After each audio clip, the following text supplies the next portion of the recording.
은혜로운 우리 예배 찬양 팀의 예배의 문을 열어주시는 귀한 찬양과 또 항상 정성으로 헌신한 우리 성가대의 귀한 찬양을 와야 하나님 영광 받으신 줄 믿습니다. 오늘 새학기가 시작됐다라는 것을 우리가 알 수 있는 것이 우리 나누는 기도 속에서도 말씀하셨지만 우리 자녀들 초등학교, 중학교, 고등학교를 가리지 않고 감기가 대유행 중입니다. 우리 민준이도 그래서 못 나왔죠? 네, 우리 여러분들 항상 건강 유의하시고 관심 가져주시고 위에서 기도해 주시고 강건함을 위해서 서로가 서로를 축복하고 중보하는 제사장으로 부름받은 소명을 기억하시는 우리 모두가 되기를 간절히 소망합니다. 오늘 우리가 함께 나눈 오바댜 1장의 말씀, 여러분 우리가 오바댜 선지자에 대한 말씀도 우리가 작년에 한번 말씀을 나눈 적이 있어요. 남유다의 선지자로서 오바댜가 지금 오늘 말씀에서 예언하고 있는 이 대상이 누군가? 대상은 누구냐면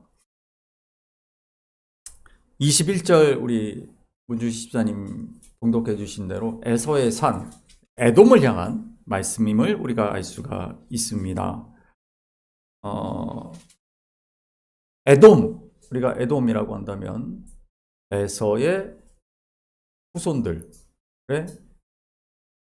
족속, 나라 이렇게 알고 있죠. 이전에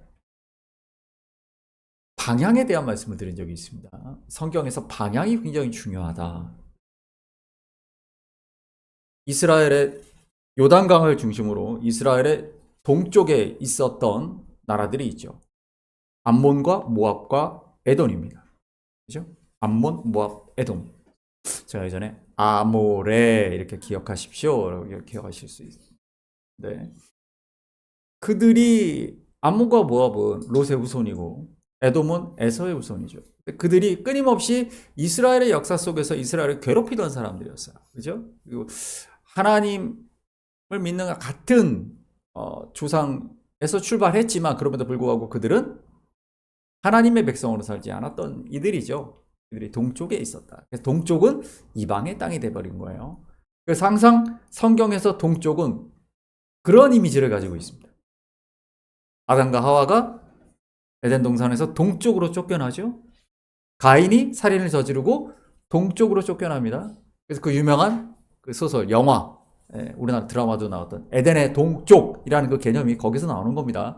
동쪽은 유배자의 땅, 버림받은 자의 땅, 뭐 그런 의미죠. 그리고 성경에서 제가 예전에도 말씀드렸지만 성경이 동쪽이 바로 앞쪽이다라는 말씀을 드렸습니다. 기억하십니까? 네, 동쪽이 앞이다.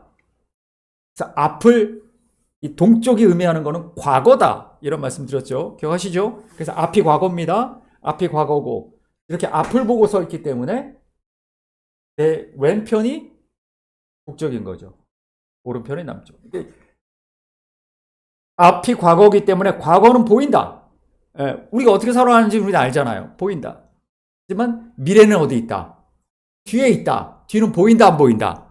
안 보인다. 그러니까 내 미래의 길을 가기에는 미래의 길은 내가 알 수가 없는 거예요. 하지만 하나님은 새 길을, 새 일을 창조하시는 분. 그러니까 어떻게 하라고? 히브리서 11장에 믿음은 바라는 것들을 실상에 보이지 않는 것들의 증거니. 그래서 믿음이 거기에 있는 거예요. 보이지 않는 길을 간 사람들. 히브리서 11장에서 쭉 믿음의 사람들 이야기가 나오잖아요. 보이지 않는데 하나님을 신뢰하고 간 사람들. 뒤에 있으니까 안 보인다라는 그 개념. 제가 그 성경은 그렇게 중요한 상징들로 이루어져 있어요. 성경을 덮어놓고 문자 그대로 달달달 암송하고 성경을 많이 읽고 많이 암송하고 이게 신앙의 지표냐? 그렇지 않아요. 덮어놓고 믿고 쓰여진 대로 믿는다가 아니라 이게 무슨 의미인가를 알아야 된다는 것이죠. 동쪽에 있던 대표적인 나라 에돔, 이스라엘에 끊임없이 괴롭혔던 바로 그 에돔의 멸망을 예언한 선지자가 바로 오바댜 선지자다라는 것을 알 수가 있습니다. 에돔에 대한 멸망을 왜 예언했을까? 오늘 우리가 읽지는 않았지만 3절 4절 오바댜 1장 3절 4절 말씀 한번 읽어보겠습니다. 너의 마음의 교만이 너를 속였도다. 바위 틈에 거주하며 높은 곳에 사는 자여, 내가 마음에 이르기를 누가 능히 나를 냐 하니 내가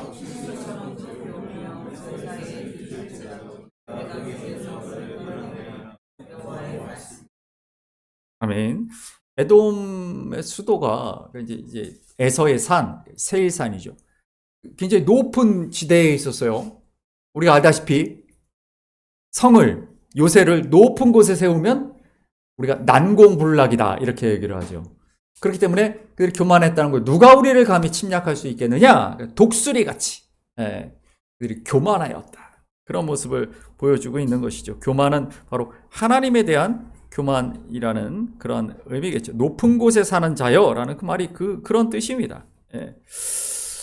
그들은 어떤 자신들의 그런 이점을, 지형적인 이점을 과신한 나머지 그런 교만함을 가졌고 주변 나라들을 약탈하고 괴롭히는 일들도 해왔다라는 것이죠. 특별히 오늘 8절 말씀 한번 볼까요? 8절 말씀 읽어보겠습니다. 여호와의 말씀이라 그날에 내가 멸하며 에서의 산에서 지각 있는 자를 아멘. 10절도 있습니다. 내가 부끄러움을 당하고 영원히 멸절되리라. 형제, 우리가 야곱과에서는 형제죠. 야곱이 곧 이스라엘이죠. 바로 이스라엘에게 행했던 일, 그것이 무엇인가? 11절 읽어볼까요? 11절입니다. 내가 멀리 섰던 날 곧 이방인이 그의 재물을 뺏어가며 외국인이 그의 성문에 들어가서 예루살렘을 얻기 위하여 제비를 뽑던 날에도 12절 13절도 계속 읽어보겠습니다. 내가 형제의 날 곧 방관할 것이 아니며 유다 자손이 패망하는 날에 기뻐할 것이 아니며 그 고난의 날에 내가 입을 크게 벌릴 것이 아니며 내 백성이 환난을 당하는 날에 내가 그 성문에 들어가지 않을 것이며 환난을 당하는 날에 내가 그 고난을 방관하지 않을 것이며 환난을 당하는 날에 열왕기하 25장의 말씀에 어떤 내용이 나오냐면 이 유대 예루살렘이 멸망하는 그 이야기가 실리면서 특별히 시드기야가 밤에 탈출하는 장면이 나옵니다. 탈출해서 아라바 길로 가다가 잡히거든요. 아라바 길이 어디냐면 오늘날의 에돔이에요. 예루살렘이 멸망하는 그 상황 속에서 물론 예루살렘 유다 왕국을 멸망시키신 것은 하나님의 심판이죠. 그러나 그럼에도 불구하고 그 고난을 당하고 있을 때 이들이 뭘 했다고 말합니까? 그들이 11절에 보면 내가 멀리 섰던 날, 그리고 12절에 보면 유다 자손이 패망하는 날에 기뻐할 것이 아니며, 그러니까 너희가 기뻐했다 그 얘기를 하고 있는 것이요. 기뻐했을 뿐만 아니라 예루살렘이 멸망당하고 바벨론 군대가 예루살렘을 휩쓸고 지나간 다음에 에돔 사람들이 와서 또 남아있는 것들을 약탈해가고 죽이고 남아있던 사람들을 노예로 끌고 가는 그러한 일들을 저질렀어요. 바로 그것에 대한 심판을 하나님께서 오바댜 선지자를 통해 말씀하시는 거죠. 14절 15절도 읽어볼까요? 14절 15절입니다. 그 도망하는 자를 막지 않을 것이며 15절 여호와께서 내가 행한 대로 너도 받을 것인지 내가 행한 것이 아멘. 그래서 오늘 우리가 읽었던 그 20절 말씀으로 20절 21절 말씀으로 돌아가게 되는 것이죠. 에돔이 바로 하나님은 하나님의 백성인 예루살렘 회복시키겠지만 너희는 멸망시킬 것이다. 실제로 역사 속에서 그렇게 사라져 버리게 됩니다. 에돔이 결정적으로 사라져 버리게 된 것은 언제냐면 우리가 잘 아는 예수님이 탄생하셨을 때 유대 나라의 왕은 누구였습니까? 헤롯이었죠. 헤롯이 이두메 사람입니다. 이두메와 에돔은 같은 건 아니지만 결과적으로는 같아요. 왜냐하면 에돔이 멸망당하면서 나바테아인들에게 쫓겨나면서 그 아래쪽으로 내려와서 자리 잡은 게 이두메거든요. 그러니까 결국은 헤롯의 뿌리로 올라가면 에돔이에요. 에돔 사람이에요. 근데 그들이 예수님이 탄생하기 한 100년쯤 전에, 기원전 한 2세기경에 이 유대와 하나가 됩니다. 그래서 이두메 사람이었음에도 불구하고 헤롯이 왕이 될 수 있었던 이유가 거기에 있는데, 혼란한 시기였거든요. 굉장히 혼란한 시기였었습니다. 그러면서 이제 에돔 자체가 이제 완전히 없어지게 되죠. 그래도 이제 유대인들에게 있어서 이두메 사람은 오바댜가 예언했던 바로 하나님이 심판하는 하나님의 분노의 대상으로 받아들이죠. 그래서 헤롯이 이 유대 사람들의 마음을 한심을 살려고, 헤롯이 대왕이 된 이유는 뭡니까? 유대를 식민 통치하고 있던 로마의 초대 황제 아우구스티누스에게 뇌물을 주고 대왕이 된 거예요. 그리고 유대인들에게 환심을 살려고, 우리 저 뒤에 있는 그림에 보시면 예루살렘 성전, 그 성전을 크게 아주 화려하게 짓게 되죠. 헤롯 대왕이 오랫동안 몇십 년에 걸쳐서 성전을 짓게 됩니다. 저게 어떻게 됩니까? 나중에 성전 짓고 얼마 안 돼서 예수님 십자가에 죽으시고 한 30년 정도 지나서 로마에 의해서 유대가 완전히 멸망할 때 저 예루살렘 성전도 주님께서 예언하셨듯이 돌 위에 돌 하나 남지 아니하고 다 파괴되죠. 의미 없는 일이다라는 걸 우리는 알 수가 있습니다. 바로 그런 일들을 보여주고 있는 것이죠. 이 오바댜 선지자의 이 말씀을 통해서 우리가 알 수 있는 건 뭐냐면, 하나님은 15절의 말씀 보면 뭐라고 나옵니까? 여호와께서 만국이,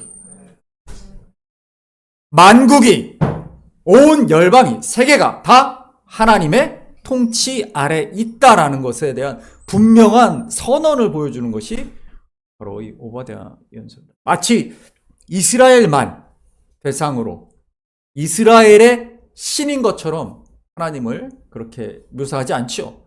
여호와는 만국의 심판자다. 내가 행한 대로 너도 받을 것이다 라고 분명하게 말하고 있습니다.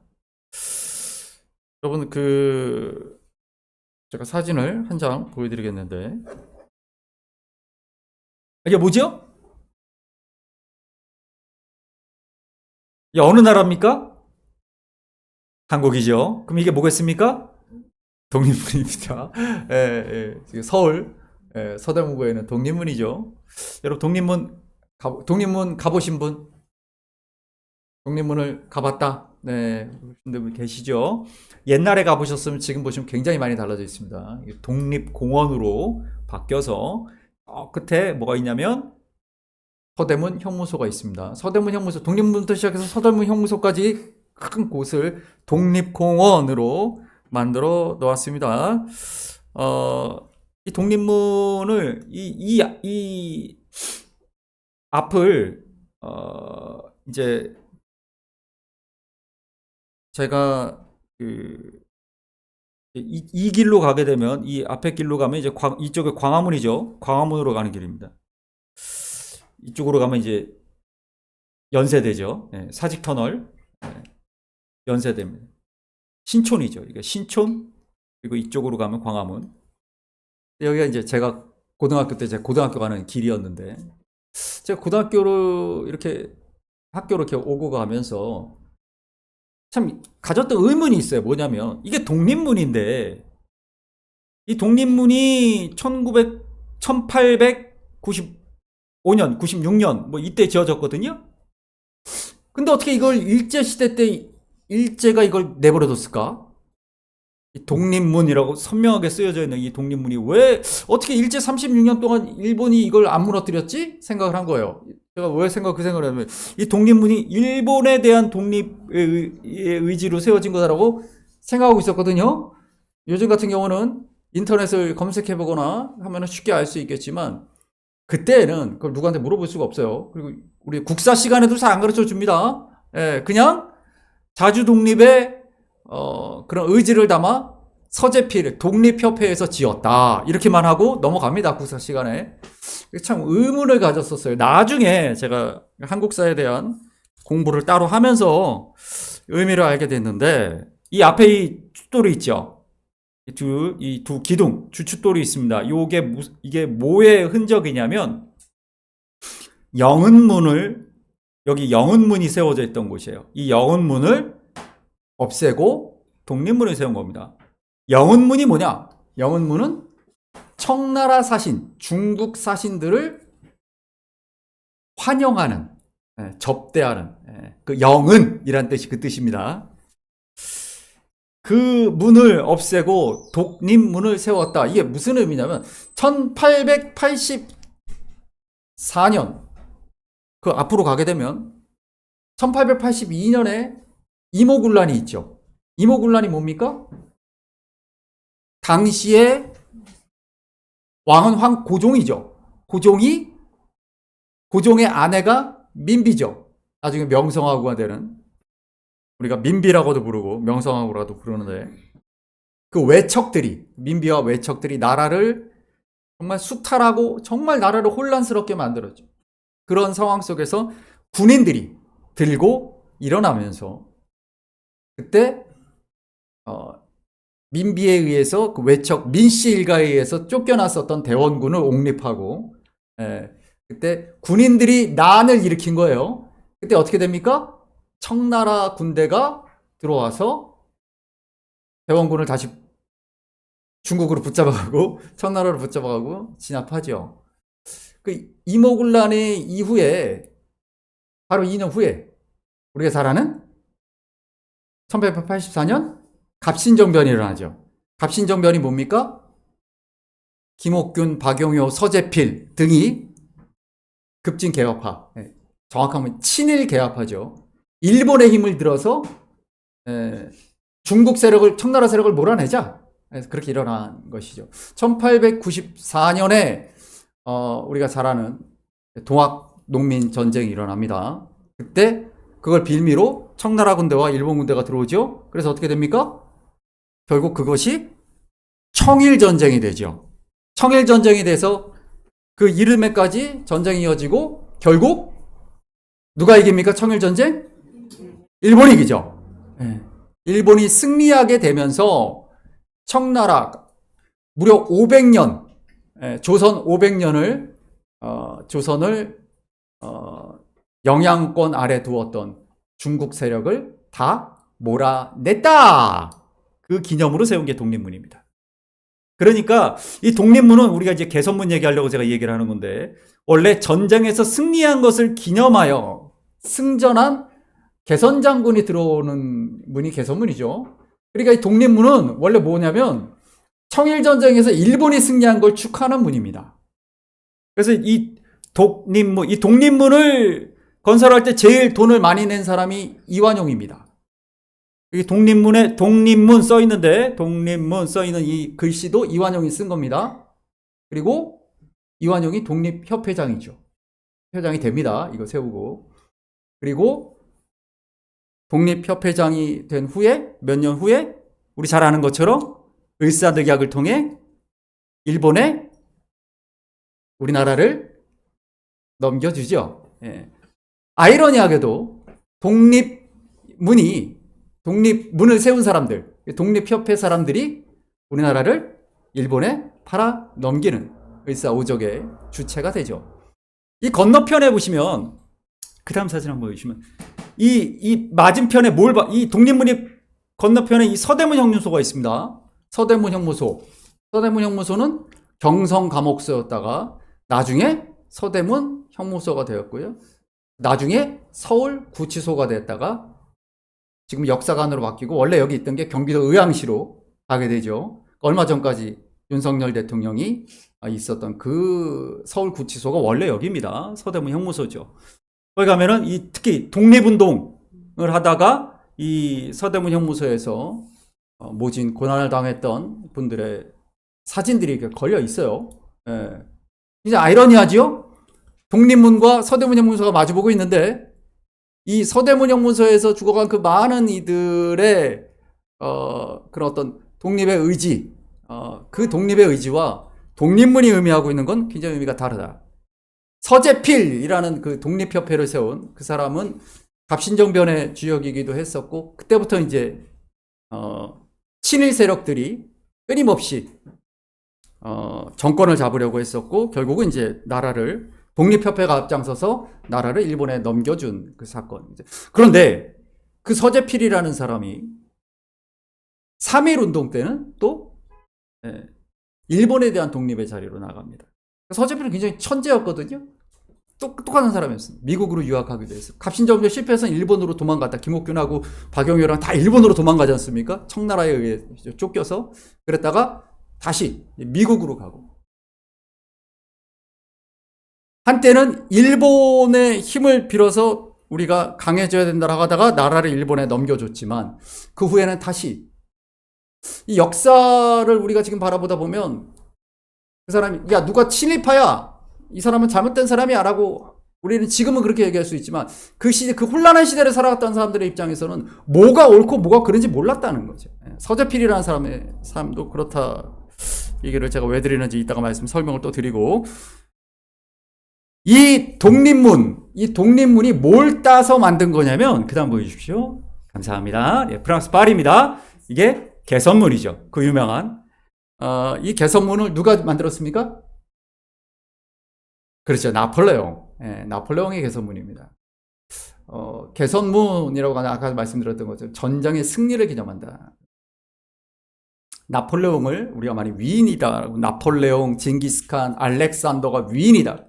그 사람들은 위인이 아니죠. 우리가 분명히 지금 이야기할 수 있는 것은 멀쩡하게 잘 살고 있는 나라를 침략해서 그 나라를 식민지로 만든 사람들을, 그런 전쟁광들을 우리는 위인이라고 불러왔단 말이죠. 그렇지 않습니다. 위인이 아니죠. 그럼 우리도 똑같이 안중근 의사가 이토 히로부미를 저격한, 사살한 이토 히로부미도 일본에서는 영웅이죠. 위인이죠. 우리 입장에서는 그렇지 않잖아요.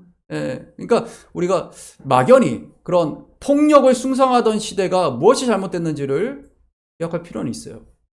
이 개선문이 또 모델로 삼은 게 있습니다. 뭘 모델로 만들어졌느냐? 그 다음 보여주십시오. 네, 바로 로마에 있는 콘스탄티누스 개선문입니다. 우리가 잘 아는 콘스탄티누스 황제, 313년에 기독교를 공인했던 그 콘스탄티누스 황제의 개선문이죠. 근데 그 옆에 보면 뭐가 있습니까? 콜로세움이 있죠. 예, 이 콜로세움을 누가 지었다고 제가 말씀드렸죠?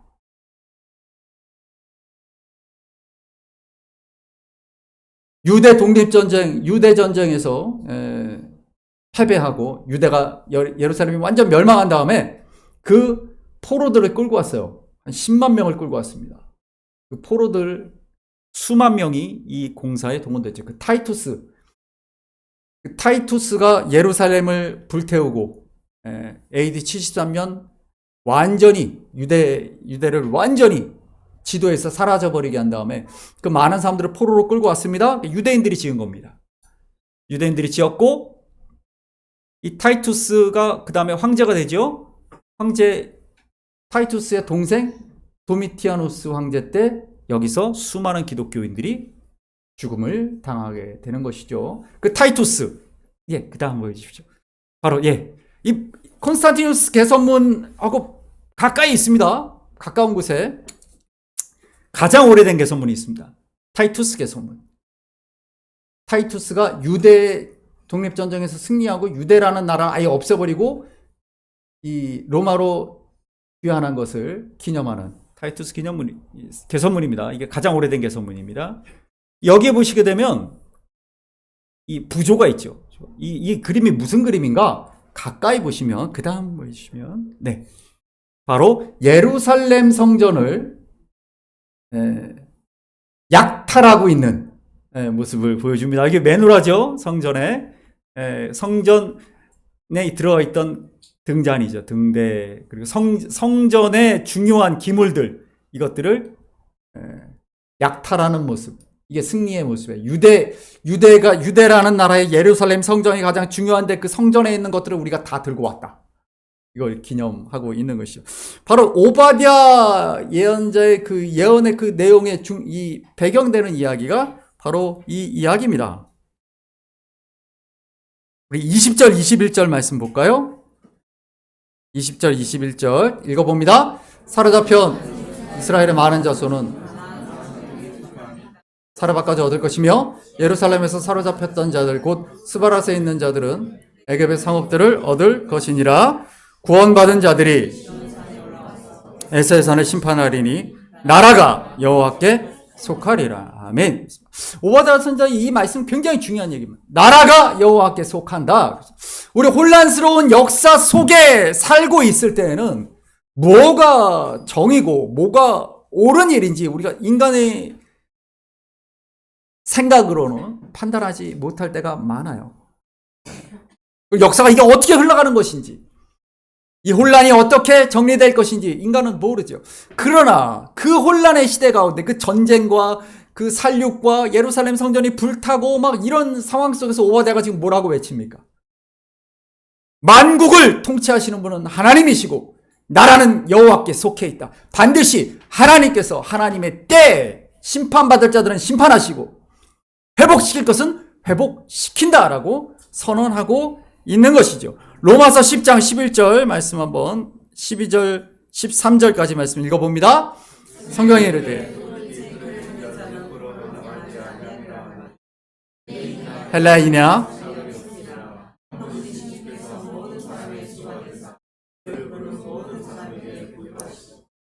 누구든지 구원을 아멘. 하나님의 이름을 부른다. 하나님의 이름을 부른다. 이게 무슨 뜻인가? 창세기 4장 26절 말씀 한번 보시겠습니다. 읽어보겠습니다. 셋도 아들을 낳고 그의 이름을 에노스. 그때 아멘. 여호와의 이름을 불렀다. 이 말이 뭐냐면 하나님의 예배하였다 얘기죠. 하나님께 예배하였다. 하나님을 찾았다. 하나님을 경배하였다. 이 얘기하고 있습니다. 근데 에노스, 이 에노스라는 말의 의미가 무엇인가? 우리 아담과 하와 이야기할 때 나눴던 말씀을 창세기 2장 23절 말씀 한번 보시겠습니다. 읽어봅니다. 아담이 이르되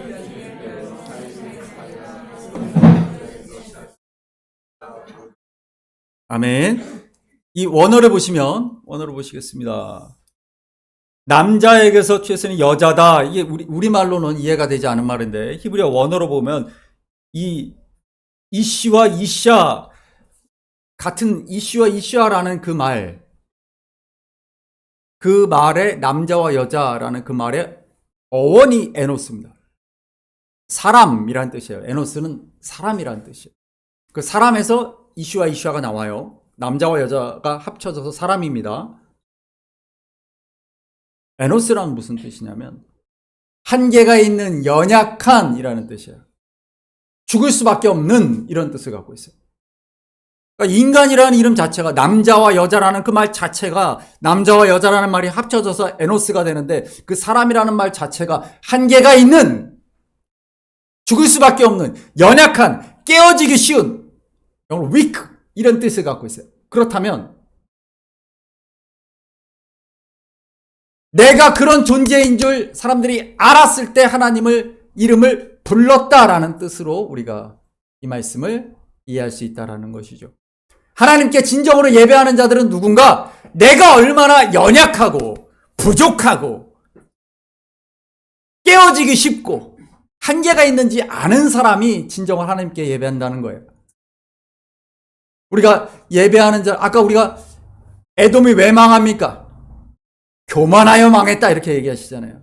교만한 자들, 하나님께 그 앞에서 하나님 앞에서 겸비하지 못하는 사람들, 내 생각, 내가 가진 것, 내 건강, 내 물질, 내 명예 이런 것들을 우상 숭배하는 사람들, 그런 사람들은 하나님의 이름을 부르는 게 아니라는 거예요.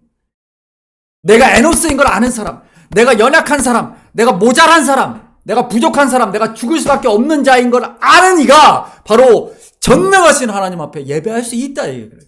누구든지 주의 이름을 부르는 자는 구원을 얻으리라라는 의미가 거기에 있어요. 내가 누군지를 아는 사람, 하나님을 의지하지 않고는 살아갈 수 없는 사람, 그게 납니다. 하나님을 의지하지 않고는 살아갈 수 없습니다. 그래서 우리는 예배하는 거 아닙니까? 내 뜻으로, 내 생각으로, 내 지혜로는 주님, 내가 어떤 길을 가야 될지 모르겠습니다. 나는 모릅니다. 그러니까 하나님, 내 길을 아시오니, 나를 향한 하나님의 계획이 있는 줄 믿사오니 주여 말씀하여 주옵소서. 그래서 우리가 기도하는 거 아닙니까?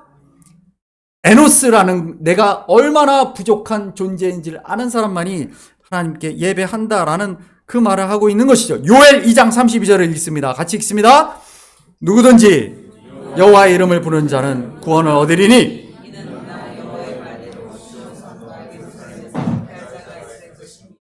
남은 자 중에 아멘. 그렇습니다.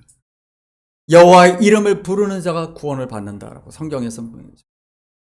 내가 부족한 자이기 때문에 내 힘으로, 내 생각으로, 내 능력으로는 감당할 수 없기 때문에 하나님 나를 도와주십시오. 하나님 나에게 말씀하여 주옵소서. 이렇게 부르짖는 사람들, 그런 사람들이에요. 하나님의 그런 자들 가운데 하나님께서 하나님의 부름을 받을 자가 있다. 하나님은 그들에게 소명을 주신다. 시편 96편 3절과 4절 말씀을 한번 읽어보겠습니다. 영광을 열방 중에 그 기이한 행정을 만민 중에 선포할지어다. 여호와는 광대하시니 극진히 찬양할 것이며 모든 신보다 아멘. 이 여호와가 광대하시다, 이게 개역 한글의 표현인데 개역 개정으로 바뀌면서 위대하시다 이렇게 바뀌었어요. 근데 사실은 광대하시다라는 의미가 더 잘 와닿습니다. 크신 하나님, 그 크신 하나님. 우리가 보통 우리의 어려운 일들이 우리 앞에 닥칠 때 그 문제가 너무 커 보이죠. 하지만 하나님은 문제보다 더 크신 분이다. 세상이 이만큼 크지 하나님은 그 세상보다 훨씬 더 크신 분이다라는 그런 고백이죠. 나는 세상을 이길 수 없지. 하지만 여호와는 광대하시니 그 세상보다 더 크신 분이죠. 93편의 말씀도 한번 보겠습니다. 여호와께서 다스리시니 여호와께서 능력에 생에도 견고히 있어서 흔들리지 아멘. 그렇습니다. 하나님이 다스리신다. 아까 오바댜 말씀처럼 뭐죠? 나라가 여호와께 속했다. 하나님이 다스리신다. 우리는 역사 속에서 혹은 이 세상 속에서 끊임없이 흔들리고 혼란스럽고 내가 약한 존재이기 때문에 넘어지기도 쉬워요. 절망하고 낙심할 때도 있습니다. 그러나 그 안에서 하나님의 사람으로서 살아간다는 거, 하나님의 백성으로 살아간다는 거는 다스리시는 하나님을 바라보는 것이죠. 광대하신 하나님을 바라보는 것입니다. 그럴 때에 우리가 견고히 있어서 흔들리지 않을 수 있는 것입니다. 내 능력을 의지하고 내 지혜를 의지하고 내 판단을 의지하면 안 된다는. 여러분 그 BTS 좋아하십니까? 은서 BTS 좋아해? 별로? 네. 취향이 아닌 걸로. 애논이는 별로? 아 그래요. 큰일 났네 BTS. 이제 다시 활동해야 되는데 군 갔다 와서. 네, BTS 2집입니다. Not Today. 이 Not Today라는 곡이 굉장히 좋습니다. 가사가 굉장히 좋은데 이 Not Today라는 말은 이 헐리우드 영화에 굉장히 많이 나오는 대사죠. 예. 언젠가 우리는 무너질 것이다. 반지의 제왕 3에 나오는 대사를 보면 그런 대사가 있어요. 언젠가 우리는 죽게 될 것이다. 패배할 것이다. 그럴 날이 있을 수도 있을 것이다. 그러나 오늘은 아니다. 예. 아라곤이 몰려오는 우루카이의 대군 앞에서 소수의 군대로 맞서면서 막 용기를 불러일으키는 거죠. 그때 하는 말인데 이 나투데이라는 가사 자체가 그런 의미를 담고 있어요. 절망하지 마라. 낙심하지 마라. 다시 일어나자. 뭐 이런 젊은이들에게 주는 그런 메시지를 갖고 있죠. BTS의 가사들이 참 좋은 노래가 많습니다. 근데 그 가사가 어디서 나왔냐면, 이 나투데이의 그 가사가 어떤 내용을 차용했냐면, 그 다음 보여주시면요. 네. 마틴 루터 킹 목사님의 설교문 중에 그 내용이 있습니다. 당신이 날 수 없다면 뛰십시오. 당신이 뛸 수 없다면 걸으십시오. 만약 당신이 걸을 수도 없다면 기어가십시오. 무엇이든 하십시오. 계속 우리는 앞으로 전진해야 합니다. 힘들고 어려웠던 시대, 어두운 시대 속에서 정말 인종차별의 그런 거대한 벽 앞에서 법도 우리의 편을 들어주지 않고 권력도 우리를 짓누르기만 하는 그런 상황 속에서 이 흑인들이 어떻게, 유색인종들이 이 절망을 어떻게 딛고 일어나야 될까? 그때 마틴 루터 킹 목사님이 하셨던 연설이죠. 왜 그렇습니까? 하나님이 나와 함께 하실 것이기 때문에 우리는 내가 지금 날 수 없다 그래도 절망하지 마. 날 수 없으면 뛰면 되지. 뛸 수 없어? 걸으면 되지. 걸을 수도 없어? 기어가면 되지. 포기하지 마라. 포기하지 마라. 네. 제가 얼마 전에 홀로코스트, 아우슈비츠 관련된 영화 이야기도 드린 적이 있는데요. 그 아우슈비츠 수용소에서 수백만 명이 죽었죠. 굉장히 절망스러운 그곳에서 거기 남아있는 벽에 쓰여진 글이 있어요. 나는 태양이 비치지 않을 때에도 태양이 있다는 것을 믿는다. 나는 사랑을 느낄 수 없을 때에도 사랑이 있다는 것을 믿는다. 나는 하나님께서 침묵하실 때에도 하나님이 살아계심을 믿는다. 도대체 우리가 이렇게 무기력하게 수백만 명이 가스실에서 혹은 총살로 죽어가는 이 상황 속에서 이 어린아이까지, 이 어린아이가 무슨 죄가 있다고, 저 아이들이 다 죽은 아이들이죠. 도대체 무슨 죄가 있다고 이 아이들이 저렇게 무참히 죽어가고 이런 일들이 벌어지고 있는데 도대체 하나님은 어디 계신 것인가? 도대체 하나님은 왜 침묵하고 계신 것인가? 그러한 절망 속에서, 그럼에도 불구하고 하나님은 반드시 하나님의 역사를 전진시키실 것이다. 하나님께서 침묵하실 때에도 나는 하나님이 살아계심을 믿는다. 하나님이 다스리심을 믿는다라는 그러한 고백이죠. 시편 96편 10절 말씀 보겠습니다. 읽어봅니다. 모든 나라 가운데서 이르기를 여호와께서 다스리시니 세계가 굳게 서고 흔들리지 않으리라. 그가 만민을 심판하시리라. 아멘.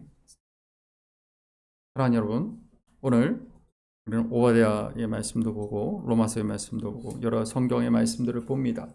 그 성경의 말씀들은 다 평화롭고 안전한 시대에, 부유하고 풍요로운 시대에 쓰여졌던 글들이 아닙니다. 혼란하고 어지러운 세상 속에서 전쟁과 기근과 고난과 핍박이 있던 시대에 쓰여졌던 글들이죠. 그러나 그 속에서도 하나님의 사람들은 고백합니다. 하나님이 다스리고 계신다. 반드시 하나님의 계획과 목적은 이루어질 것이다. 나는 에노스라서, 나는 연약하고 한계가 있는 존재라 모른다. 무엇이 진리인지 모르겠다. 하지만 내가 알고 있는 유일한 한 가지 진리가 있다. 바로 하나님이 다스리신다는 것이다. 아까 제가 독립문 얘기하면서 서재필 선생에 대한 얘기를 했습니다. 그 똑똑하다는 한국의 그 당시에 최고의 천재라는 사람도 시대 속에서, 역사 속에서 살다 보면 잘못된 판단을 내릴 수도 있어요. 인간은 에노스, 한계가 있기 때문입니다. 그럴수록 우리가 혼란한 세상 속에 살아갈수록 더 기억해야 될 것은 광대하신 하나님이 다스리신다. 역사를 주관하신다. 반드시 하나님은 심판받을 자들은 심판하시고 회복시킬 자들은 회복시키신다. 그 하나님을 의지해야 한다라는 것입니다. 우리가 세상이 어두울수록 말씀 속에서 말씀을 붙잡고 하나님만을 의지하고 경배하는 저와 여러분 되시기를 주님의 이름으로 간절히 축원하며 소망합니다.